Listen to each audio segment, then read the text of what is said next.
बच्चों, कल जो मैंने एक डेरिवेशन कराया था कि एक रिज्यू रे की निश्चित लंबाई के तार के कारण कुछ दूरी पर चुंबकीय क्षेत्र की तीव्रता, उस का जो डेरिवेशन करा था उस पर आधारित आज हम न्यूमेरिकल प्रॉब्लम लेकर आए हैं।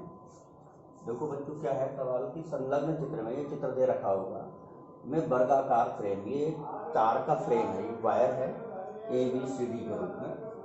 वर्गाकार फ्रेम के ABCD के केंद्र पर चुंबकीय क्षेत्र निकालना है। तो इस वर्ग के यहाँ केंद्र पर हमें चुंबकीय क्षेत्र निकालना है। तो बच्चों, वर्ग में देखो 4 निश्चित लंबाई के तार हैं, जैसे AD भुजा, ये DC, CV और B। इसमें ये धारा की दिशा दे रखी है और वर्ग की भुजा की लंबाई दे रखी है A। हमें वर्ग के केंद्र पर चुंबकीय क्षेत्र चाहिए, तो हम बच्चों चारों तारों के कारण एक एक करके केंद्र पर चुंबकीय क्षेत्र निकालेंगे। तो देखो, पहले इसका केंद्र ढूंढे वर्ग का। तो वर्ग के आप दोनों विकर्ण बना दो। ये देखो, मैंने वर्ग के विकर्ण बनाए और वर्ग के विकर्ण एक दूसरे को जिस बिंदु पर प्रतिच्छेद करते हैं, वर्ग के विकर्ण एक दूसरे को जहाँ काटेंगे, जैसे ये काट रहे हैं बिंदु को, जैसे P कह रहे हैं, बिंदु P पर जहाँ काट रहे हैं, ये हो गया वर्ग का केंद्र। हमें यहाँ केंद्र पर चुंबकीय क्षेत्र चाहिए। तो जैसे बच्चों, मैं पहले AD तार के कारण निकाल रहा हूँ।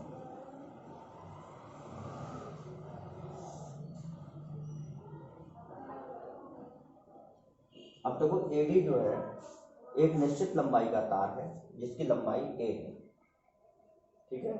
और हमें इस तार में I धारा बह रही है, इसके कारण यहाँ केंद्र पर चुंबकीय क्षेत्र चाहिए। तो मैंने एक तो डेरिवेशन कराया था, एक निश्चित लंबाई का ये सीधा तार है, इसके कारण यहाँ जहाँ हम बिंदु P पर चुंबकीय क्षेत्र निकालते हैं, तो बिंदु P से बच्चों हम यहाँ तार तक की लंब दूरी A मानते हैं। जो डेरिवेशन है उसमें मैंने ये सूत्र जो लिखा है, सिद्ध करा है, μ0/4π I/A और sin φ1 प्लस sin φ2। इस सूत्र में जो लंब दूरी थी वो A से मानते थे, लेकिन इसमें देखो सवाल में थोड़ा इन्होंने कंफ्यूज कर दिया। इन्होंने जो लंब दूरी है, लंब दूरी अपनी केंद्र से ये हुई लंब दूरी। तो डेरिवेशन में यहाँ लंब दूरी A से मानते थे, लेकिन इन्होंने यहाँ पर वर्ग की इतनी भुजा, पूरी भुजा को A बोला है, लंब दूरी A नहीं है। तो हम ऐसा करते हैं कि अपने डेरिवेशन में थोड़ा इसमें सवाल परिवर्तन कर दे रहे हैं। हम लंब दूरी को R से प्रदर्शित कर दे रहे हैं, तो यहाँ पर हम A की जगह सूत्र में भी फिर R लिखेंगे, ठीक है।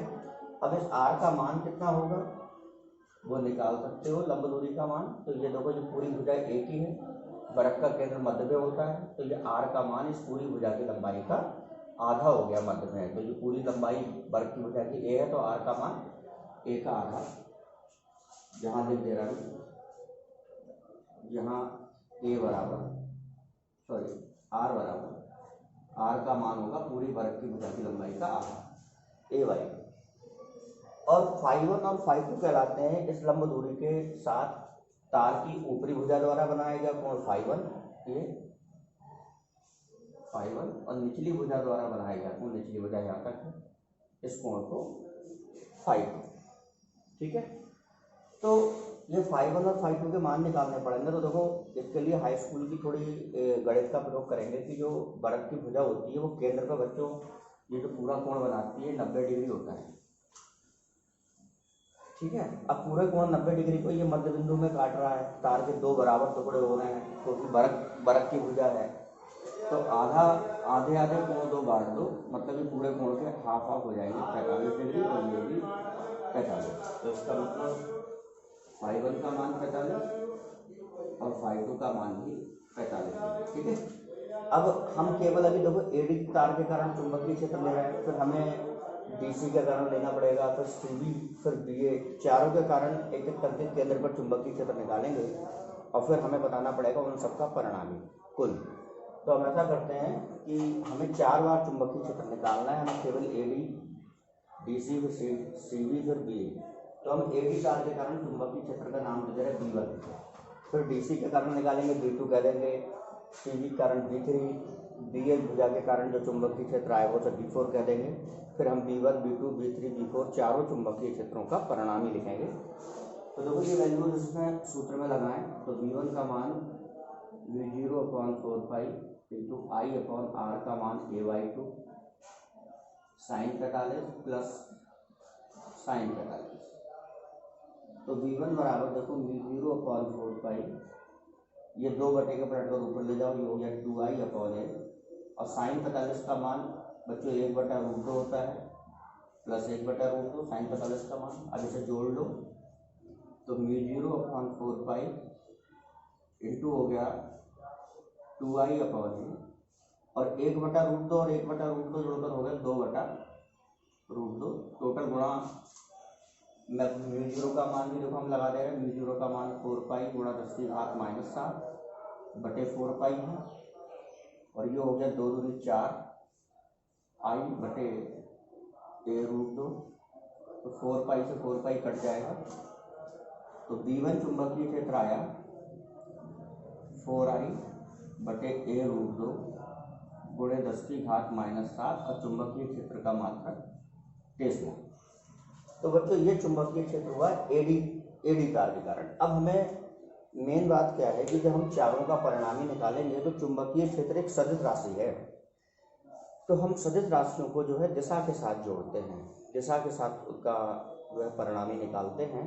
तो हमें यहाँ चारों के चुंबकीय क्षेत्र, ये एडी तार के कारण B1 चुंबकीय क्षेत्र, DC का B2, CV का चुंबकीय क्षेत्र B3 और BA का B4, इन चारों की दिशाएं देखनी पड़ेंगी। तो बच्चों दिशा देखने के लिए आप, हमने बताया था फ्लेमिंग के दाएं हाथ की हथेली का नियम का यूज करोगे कि जैसे इसमें क्या है बच्चों, जैसे ये तार में धारा ऐसे जा रही है। अब मेरा बोर्ड खड़े में है, आप जो फ्रेम मानोगे वो ज़मीन पर, जैसे कॉपी रख के हम लोग काम करते हैं तो हम ये मानेंगे वर्गाकार फ्रेम ऐसे ज़मीन पर है। तो बच्चों उसके लिए मैंने एक एग्जाम्पल तौर पे ये वर्ग ले लिया। जैसे मान लो मेरे पास ये वर्ग है, देखो सेम ये बनाया है, ऐसा करके धारा ये ऊपर जा रही है, ये तो है क्या कि मैं धारा की दिशा कैसे निकालूंगा, तो उसको ये देखो कि मैंने वर्गाकार फ्रेम बच्चों ऐसे ज़मीन पर रख दिया। अब इस तार में, पहली तार में धारा इधर जा रही है ऐसे, इस तार के कारण मैं चुंबकीय क्षेत्र देखना चाह रहा हूँ। तो दाएं हाथ की हथेली का नियम कैसे यूज करूँगा कि दाएं हाथ की हथेली का नियम बताया था मैंने कि अंगूठा कर दो धारा की दिशा में और उंगलियां कर दो उस दिशा में जिधर तुम चुंबकीय क्षेत्र निकालना चाह रहे हो।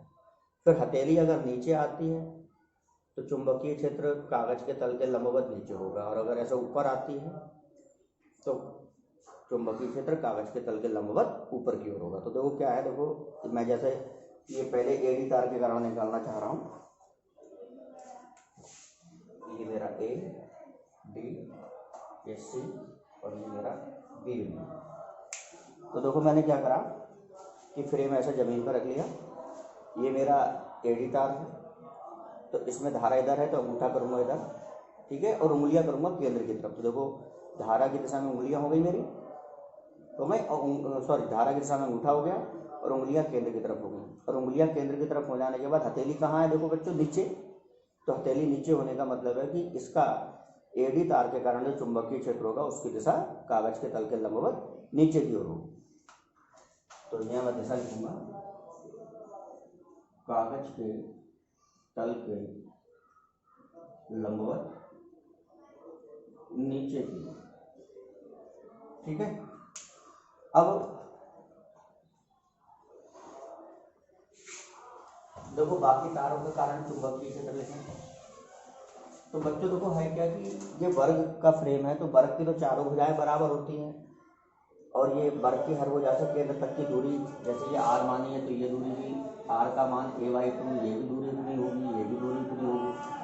सब भुजाओं की लंबाइयां बराबर होंगी वर्ग की, सब भुजाओं में धारा I है। तो इसका मतलब क्या है कि जो एडी भुजा के कारण जो चुंबकीय क्षेत्र आया है, भुजा A लेकर और धारा I लेकर, तो DC भुजा के कारण चुंबकीय क्षेत्र, CV के कारण और BA के कारण चुंबकीय क्षेत्र की वैल्यू उतनी ही होगी, लेकिन दिशा में फर्क हो सकता है। देखो वैल्यू पहले नहीं लिखेगा।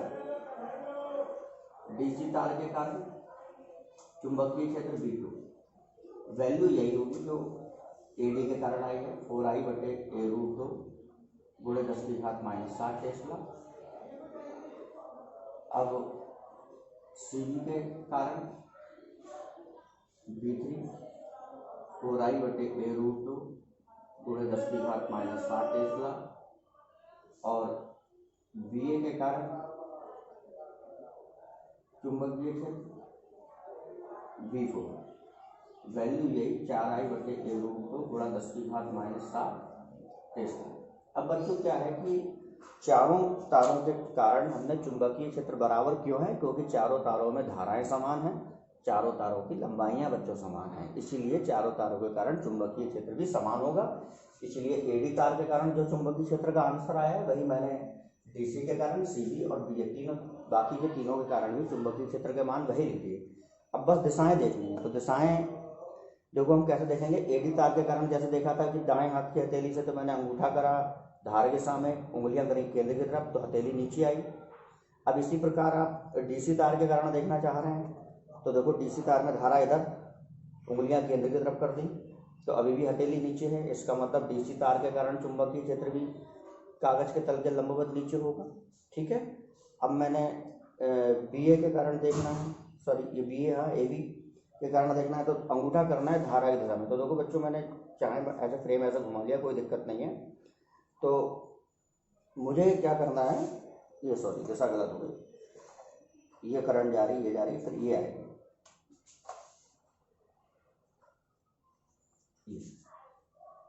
ये ठीक है। तो सीबी के कारण देखना है, तो सेम यही करंट की दिशा में अंगूठा और उंगलियां केंद्र। तो देखो अंगूठा हथेली नीचे है, तो इसका मतलब इसके कारण भी चुंबकीय क्षेत्र नीचे होगा। और बीए के कारण देखना है, तो देखो अंगूठा करंट की दिशा में है और उंगलियां केंद्र की तरफ, तो भी हथेली नीचे है। इसका मतलब यह है कि चारों तारों के कारण चुंबकीय क्षेत्र की दिशा वैल्यू भी समान है और दिशा भी नीचे की है। कागज के तल के लंबवत नीचे की ओर, ये भी कागज के तल के लंबवत नीचे की ओर, और ये भी कागज के तल के लंबवत नीचे की ओर। अब बच्चों हमें बताना है इन सब का परिणामी। तो देखो सदिश राशियों का परिणामी कैसे निकालते हैं, तो ये देखा करो, जैसे 4 चुंबकीय क्षेत्र लग रहे हैं, 4 बल लग रहे हैं, चारों की दिशाएं समान हैं। तो ये पहले भी मैं बता चुका हूँ, कक्षा 11 में भी बात हुई है कि सदिश राशियों का जब परिणामी निकालते हैं, तो अगर सदिश राशियाँ समान दिशा में हैं तो उनका परिणामी उनको जोड़ के मिलेगा, और अगर कोई विपरीत दिशा में है तो उसे उनको परिणामी उन्हें घटा के मिलता है। जैसे मान लो बच्चों B1 और B2 और B3 समान दिशा में मिलते हैं, मान लो B1, B2 और B3 की वैल्यू मिलती नीचे की ओर, और मान लो B4 की वैल्यू मिलती ऊपर की ओर, इसके विपरीत। तो हम क्या करते कि जो समान दिशा में है उन्हें जोड़ लेंगे और जो विपरीत दिशा में है उसे घटा दें, परिणामी निकाल दो। तो इसी प्रकार, लेकिन इसमें क्या है कि चारों चुंबकीय क्षेत्र समान दिशा में है, तो केंद्र पर कुल चुंबकीय क्षेत्र जो भी होगा वो B1 plus B2 plus B3 plus B4 चारों को जोड़कर मिलेगा। ठीक है, क्योंकि चारों की दिशाएं समान है। अब देखो चारों को जब हम जोड़ेंगे तो जोड़ने की भी एक सरल विधि बता दे रहा हूँ, क्योंकि ये देखो चारों वैल्यू बराबर हैं और एक सा अंक आप 4 बार जोड़ोगे। जैसे मान लो आपको 10 को 4 बार जोड़ना है, तो 10 प्लस 10 प्लस 10 प्लस 10, तो 10 का 4 बार जोड़ कर लो तो 40 आएगा, या जितनी बार जोड़ रहे हो उस अंक से उसको गुणा कर दो। जैसे 10 को 4 बार जोड़ रहे हैं तो 10 गुणा 4 कर लो, रिजल्ट वही रहेगा। तो हम क्या कर रहे हैं कि 4I/A√2 गुणा 10⁻⁷ प्लस इतना ही प्लस इतना ही प्लस इतना ही, 4 बार जोड़ना है तो हम 4 बार जोड़ने के बजाय गुणा 4 करो, तो रिजल्ट वही रहेगा। गुणा 4 करोगे 4 चौक 16, I/A√2 गुणा 10⁻⁷ टेस्ला। ये हो गया केंद्र पर कुल चुंबकीय क्षेत्र। और दिशा किधर होगी, जब सबकी दिशाएं नीचे की ओर है तो इसकी दिशा भी कागज के तल के लंबवत नीचे की ओर। तो बच्चों चुंबकीय क्षेत्र के सवालों को, जैसे किसी स्थान पर एक से अधिक चुंबकीय क्षेत्र अगर लग रहे हैं तो उनका परिणामी उन्हें उनके सदिश योग से निकालते हैं। और सदिश योग कैसे लोगे कि अगर चुंबकीय क्षेत्र समान दिशा में है तो उन्हें जोड़ो, और अगर कोई विपरीत दिशा में है तो उसको घटाएंगे। लेकिन ये ध्यान रखेंगे कि हम हमेशा बड़े चुंबकीय क्षेत्र में से जब घटाने की बारी आएगी, मान लो एक चुंबकीय क्षेत्र ऊपर लग रहा है और एक नीचे लग रहा है, तो हमें एक ऊपर एक नीचे विपरीत दिशा में चुंबकीय क्षेत्र है, तो परिणामी हमें घटा के मिलेगा।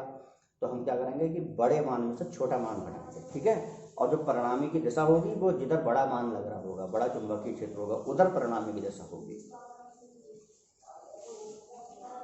देखो बच्चों, इसी आधार पर एक प्रॉब्लम और है कि परिमित लंबाई का तार के 3 टुकड़े एक समबाहु त्रिभुज के रूप में जोड़े हैं।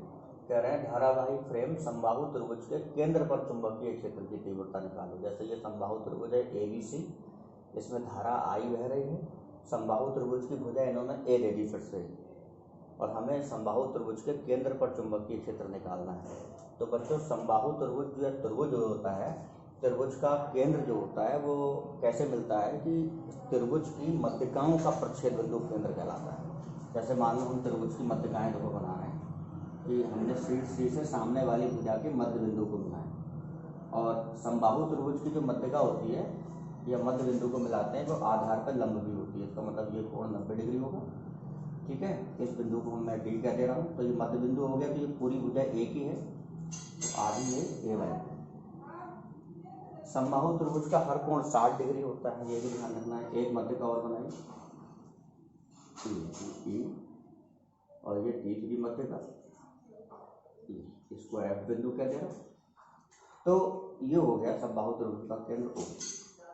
हमें समबाहु त्रिभुज के केंद्र O पर चुंबकीय क्षेत्र चाहिए। अब देखो बच्चों, इसमें भी पिछले सवाल की तरह है, जैसे वर्ग में 4 भुजाएं थी, तो हमने चारों भुजाओं के कारण एक एक करके चुंबकीय क्षेत्र निकाला। और देखो धाराओं की दिशाएं सब में एक सी बह रही हैं। इसका मतलब ये है कि किसी एक तार की जो लंबाई है और धारा है, तो आप किसी एक तार के कारण चुंबकीय क्षेत्र निकाल लो केंद्र पर, और बाकी दोनों तारों, जैसे मान लो हम AB के कारण निकाल ले रहे हैं, तो AB के कारण जितना चुंबकीय क्षेत्र केंद्र पर आएगा, BC और CA के कारण उतना ही चुंबकीय क्षेत्र होगा। क्यों होगा? क्योंकि उनकी लंबाइयाँ समान हैं, क्योंकि तीनों भुजाएं समबाहु त्रिभुज की बराबर होती हैं, और तीनों में धारा की दिशा भी समान है। इसका मतलब ये है कि तीनों के कारण चुंबकीय क्षेत्र की जो दिशा होगी वो भी समान होगी। तो देखो, जैसे हम मान लो AB तार के कारण निकालना चाहें, AB तार के कारण केंद्र पर चुंबकीय क्षेत्र, तो AB तार के कारण केंद्र पर चुंबकीय क्षेत्र को हम B1 नाम दे दे रहे, फिर BC का कारण निकालेंगे B2, CA के कारण क्या देंगे B3। फॉर्मूला वही μ0/4π I/A कहते हैं, और sin φ1 प्लस sin φ2। यही सूत्र क्यों लगा रहे हैं? क्योंकि समबाहु त्रिभुज की जो भुजा है, तार है, वो सीधा तार है और परिमित लंबाई का तार है। इसमें बच्चों जो A होती है, वो जहां हम चुंबकीय क्षेत्र निकाल रहे हैं वहां से तार तक की लंब दूरी को कहते हैं। अब देखो, जैसे हम AB तार के कारण चुंबकीय क्षेत्र चाहिए, तो AB तार का चुंबकीय क्षेत्र हमें O पे निकाल रहे हैं ना, तो O से तार की लंब दूरी को A बोलते हैं। तो O से तार की लंब दूरी बच्चों ये है OD, और ये A नहीं है, A इन्होंने समबाहु त्रिभुज की भुजा बोल दी है, तो हम इस लंब दूरी को फिलहाल R कह दे रहे हैं। तो इस सूत्र से भी हमें A की जगह लंब दूरी को R लिखना पड़ेगा, क्योंकि जहां हम चुंबकीय क्षेत्र निकालते हैं वहां से तार तक की लंब दूरी को A बोलते हैं, और A बोली है इन्हें समबाहु त्रिभुज की भुजा। तो हमने लंब दूरी को R कह दिया, तो सूत्र में भी हमें R लिखना पड़ेगा। अब हमारा मेन काम ये है कि हम इस दूरी R का मान निकालें, और यहाँ से तार का ऊपरी सिरा A और निचला सिरा B, इनके कोण ये कराएंगे φ1 और ये φ। तो देखो ये कैसे आएंगे कि देखो बच्चों, ये जो त्रिभुज है, त्रिभुज ODA में समबाहु त्रिभुज का हर कोण 60 डिग्री होता है। जैसे पूरा कोण 60 होता है, अब ये मध्य का है तो ये आधा कोण 30 हो गया। अब त्रिभुज में आ जाओगे, त्रिभुज ODA में एक कोण 90, एक 30, और ये वाला चाहिए। तो देखो ये कैसे निकलेगा कि त्रिभुज के तीनों कोणों का योग 180 होता है। तो हम ये मान लो ये कोण φ1 है, तो इसका मान कैसे निकालेंगे? 90 प्लस 30, ये जोड़ा प्लस तीसरा कोण φ1, और तीनों का जोड़ बराबर 180। तो यहाँ से देखो φ1 का मान निकल आएगा 120 प्लस φ1 बराबर 180। तो φ1 बराबर 180 प्लस 120 को ले जाओ माइनस 120, तो φ1 बराबर 60 डिग्री। इसका मतलब ये कोण आपका φ1 जो कोण है वो 60 डिग्री का होगा, ठीक है। और इसी प्रकार उधर के त्रिभुज में फाइव निकालोगे तो देखो ये 90, ये 90, ये 30, तो ये वही फाइव भी ऐसे 60 आ जाएगा। लेकिन इस त्रिभुज में हम ट्रिग्नोमेट्री लगा रहे हैं। देखो त्रिभुज ए आपका ओ डी ए में ये जो फाइव कोण 60 डिग्री आया है, तो 60 डिग्री के लिए ये कोण या 30 डिग्री से ले लो या 60 डिग्री से ले लो, ये कोण है तो ये 90 डिग्री, 90 डिग्री के सामने त्रिभुज अलग बना देगा। ओ डी ए ये 60 डिग्री कोण, ये 90, 30 की जरूरत नहीं पड़ेगी, वो छोड़ दो। 90 के सामने ये कर्ण, और जिस कोण के लिए मान निकाल रहे हो ये लंब हो जाएगा फिर, और ये आपका हो जाएगा आधार। ये आर है आधार, इसी का मान निकालना है, और ये लंब की वैल्यू a/2 है। तो आधार निकालना है, लंब दिया हुआ है, और लंब और आधार में सूत्र होता है बच्चों tan का। तो मैं इस सूत्र में लिख दे रहा tan 60, tan थीटा बराबर लंब बटे आधार, ये सूत्र लगा देगा। ठीक है, अब tan 60 का मान होता है √3 बराबर लंब है r, सॉरी लंब r नहीं है, लंब है a/2 और आधार r। तो ये क्या हो जाएगा, √3 बराबर a और बटे 2 नीचे आ जाएंगे, बटे 2r, बटे 1 करके त्रिज्यीय गुणा कर दो, तो 2r √3 बराबर a, तो r बराबर a/2 √3। तो ये हो गई बच्चों समबाहु त्रिभुज के केंद्र से O से तार AB तक की लंब दूरी, r का मान ये हो गया। अब r का मान ये हम इस सूत्र में लगाएंगे, ϕ1 का मान 60 और ϕ2 का मान 60, ये वैल्यू रखकर इस सूत्र में हम हल करेंगे, तो तार AB के कारण हमें चुंबकीय क्षेत्र मिल जाएगा। ठीक है, तो मैं इसे इतने को मिटा दे रहा हूँ। अब ये वैल्यू देखो इस सूत्र में लगाऊंगा, तो V1 का मान क्या आएगा, V0 का मान पहले 4π गुणा 10 की घात -7 बटे 4π इंटू I बटे R का मान a/2 √3 साइन ϕ1 का मान 60 डिग्री प्लस साइन ϕ2 का मान भी 60 डिग्री। तो देखो V1 बराबर हो गए 4π से 4π कट गए, 2 √3 पलट कर ऊपर पहुँच जाएंगे, तो 2 √3 बटे a नीचे है I और गुणा 10 की घात -7, 2 √3 I के साथ बढ़ाने ऊपर आ गए, बटे a 10 की घात -7 और साइन 60 का मान √3/2 प्लस √3/2, इन्हें हल कर लो। देखो 2 √3 I बटे a गुणा 10 की घात -7, और ये हो गया 1 √3/2 और 1 √3/2 जुड़कर हो गए 2 √3/2, 2 से 2 कट गए। अब गुणा कितनी आई, तो देखो √3 की √3 से गुणा करेंगे, तो √3 और √3 की गुणा 3, 3 दूनी 6, तो 6I बटे a गुणा 10 की घात -7 टेस्ला। ये हो गया तार AB के कारण ऊपर चुंबकीय क्षेत्र। अब बच्चों हमें दिशा देखनी है, तो दिशा के लिए आप जमीन पे ऐसे कॉपी रख लो। ठीक है, अंगूठा कर दो करंट की दिशा में, देखो मैंने ऐसा कर दिया, अंगूठा करंट की तरफ, उंगलियां O की तरफ, ऐसा करके आप रख के देखना अपनी कॉपी पे, और रख के देखोगे तो उंगलियां आपको ऊपर की ओर मिलेंगी, I की तरफ धारा की दिशा में अंगूठा और उंगलियां केंद्र O की तरफ, तो हथेली ऊपर मिलेगी, तो इसका मतलब दिशा होगी कागज के तल के लंबवत ऊपर की ओर। ठीक है, अब ये चुंबकीय क्षेत्र हो गया बच्चों AB तार के कारण, तो आपका BC और CA के कारण भी चुंबकीय क्षेत्र इतना ही होगा, और दिशा भी आपकी यही ऊपर की ओर होगी।